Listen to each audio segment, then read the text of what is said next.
So today I'm behind the wheel of the 2021 Audi RS7, and I'm going to take some time to showcase the interior of this thing. So starting as I normally do from left to right, over on the left, you've got your window switches, you've got a rear mirror adjust. Right here you've got two different presets you can set for the driver's seating position. Up on the door you have your door latch and your door locks.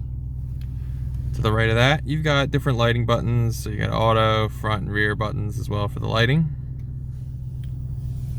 And in the center you have the nice crisp clear Audi virtual cockpit digital display.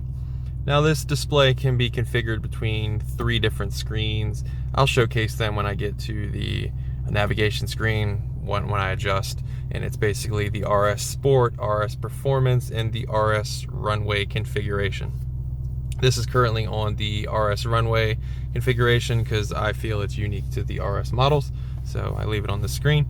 Each screen has basically 2 views that can be seen. So on the RS Runway screen, you push the view button on the steering wheel, which I'll showcase in a moment, and this is the secondary screen for that configuration.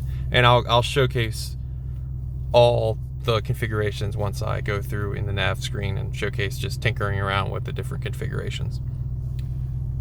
The bubble over here on the left can be swapped between as well. Right now it's currently on the G-force meter, but pushing a button on the steering wheel will allow you to switch between trip computer, the sport displays, lap times, lap statistics, acceleration measure, and a reduced display which basically erases whatever's on the left on the right. So let's do that real fast, and it's basically a much more cleaner display, but I usually leave it on sport displays.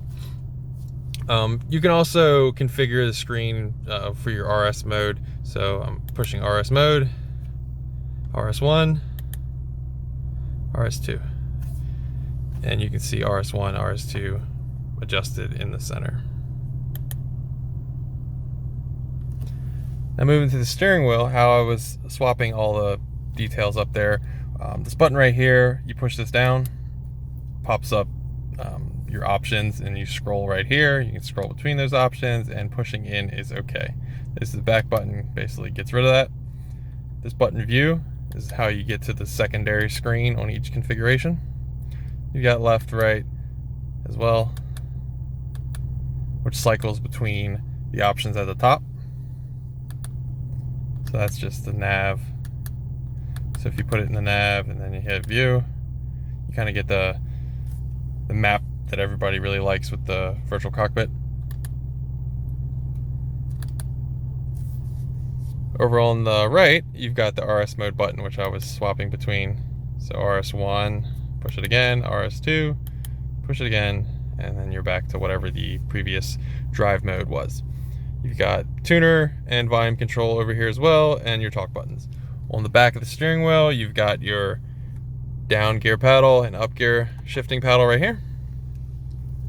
On the bottom of the steering wheel features nice RS branding. Give you a better look at the steering wheel. Now over on the nav screen. So right now I have the virtual cockpit settings, but I'd rather go through everything, and then once I get to that part, showcase how it changes it up in the center. So this is basically the home screen. Whatever you're listening to, phone, and kind of a map, you can kind of configure this stuff as well. These are basically all the app bubbles, so radio, media, phone, navigation, phone apps. As you can tell by the animation or little bubble, it's basically your phone projecting up on the screen. This is the vehicle settings. So going in here, you've got the Audi Drive Select, so that is the drive modes of the vehicle, the RS monitor, efficiency assist, seats, air conditioning, light visibility, parking aid, driver assistance, and there's a second page with settings, service, and favorites. The 2 main important things to the vehicle, or what most enthusiasts will care about, are basically the first 2 bubbles. So going into Audi Drive Select, these are the drive modes, which are changed down low. I'll showcase in a moment on the center console between comfort, auto, and dynamic, and those raise and lower the vehicle based on the drive mode. Now this is also where you configure your RS mode 1 and RS mode 2 right here by these little paper looking icons. So I'm currently editing RS mode 1. You've got the drive, you can switch between balance, sport. Suspension can be between comfortable, balance, sport. Steering, comfortable, balance, sport. The engine sound, quiet, automatic, and present. and the Quattro of sport differential between comfortable, balance, and sport as well. Now you can do the same for RS mode 2. Adjust the same thing, as well as the stability control system. Should have mentioned that that's only changeable on RS mode 2. I'm going to back out a little bit. So RS monitor is unique to the RS models. Ooh, there we go. So this is the first screen where it can showcase the temperature of specific performance related items of the vehicle. So obviously the engine oil, coolant, sport differential, transmission fluid, and the brake rotors. So right now you can tell by the little legend over here on the left, the coolant and engine and transmission fluid are all nice and warm. Right now the brake rotors are cold, the differential is cold, and those are the only things cold. Everything else is pretty warm. Basically, if you're seeing this in the blue and the green, you're pretty much good. I would wait to use the vehicle in any performance setting if it's all blue, but in terms of the safety of the vehicle, wear and tear, if it's blue and green, you're good. But if it's yellow and red, you should kind of calm it down, back off a little bit. So you can swipe to the right. You have a G-force meter over here as well that I showcased that's up on the gauge cluster, but this is kind of a more bigger screen. Then you have tire pressure monitoring, which kind of defeats the purpose at a standstill, but you can see it right here as well as up on top on the gauge cluster. But those are basically the two screens most people care about when they have a performance vehicle like the RS7. So in the settings is where you can configure the different screens that I'd mentioned between the sport, performance, and the RS runway screen. So you go into display brightness, you go down to Audi virtual cockpit, and this is where you see the sport, performance, and runway. So I'm going to click them and showcase how they change up here, as well as pushing the view button to get the alternate view screen. So let's go to the performance. You can see it's kind of the bar, push view, and that's the secondary screen. Then push sport, and then view. So that's the secondary screen. Moving down from that, you've got the HVAC controls, which is basically another digital screen. There's no buttons and knobs to turn on your air conditioning, things like that. There are also some buttons at the top here that are not part of the HVAC controls. So you have the auto start stop button. This is kind of like a favorites button, so it kind of hits your home address. This is garage door. This is for the rear spoiler, so if you push it, you're gonna get a message up here that tells you to hold it down. Oop, let me go home. So you push it once, yeah, it's gonna yell at you. Press and hold down to retract the rear spoiler manually. So rear spoiler has retracted. You can't really see it in the rear view mirror, but or at least it wouldn't really come through on the camera. Once I retract it, I can sort of see it in the rear view mirror.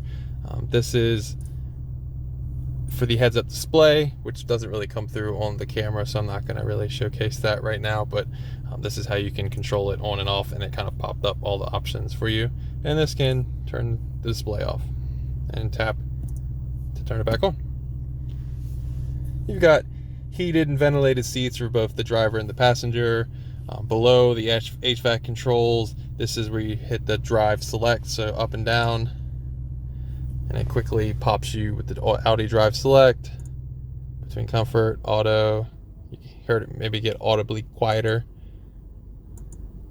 dynamic, kind of woke it up again. Then you got the traction control off button, hazard button, two HVAC control buttons as well. You got the engine start stop button right here. You got parking cameras, so pushing this, you can see around the vehicle. Push it again, disappears. You got the driver assistance button as well. You can switch between maximum, individual, and basic, and they can be configured. This is a volume control and tuner knob. Should you not want to use touchscreen options, and you can turn it off as well. Then you've got the gear lever. Put your foot on the brake, and you can adjust this between reverse, neutral, drive, and sport. So yanking back on it switches between drive. So right now I'm in drive, yanking back on it switches between sport, and then knocking it over, just knock it over to the right, switches it to the manual mode, which you can shift on the gear lever or on the paddles that I showcased earlier. And to put it in park, push the button right here, kind of knocks it back over. This is a parking brake latch right here. You got 2 cup holders, 12-volt smoker's plug right here. Got the armrest. Reveals a charging pad and 2 USB-C plugs. This is a nice little microfiber to clean the screens.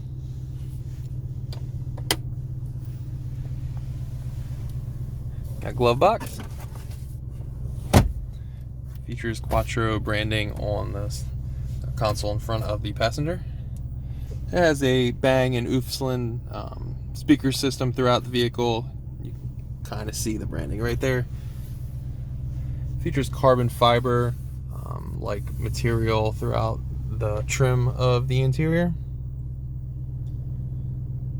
Get you a look at the seats, which feature RS branding on them. Nice design as well. The branding and the design goes back to the second row as well.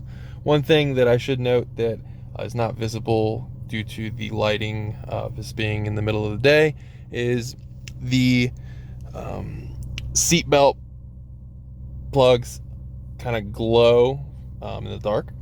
There's kind of a ring that goes around them, allowing you to easily find them in the dark. It's kind of unique.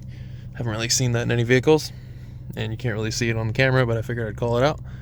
There is a sunroof for the front section of the vehicle.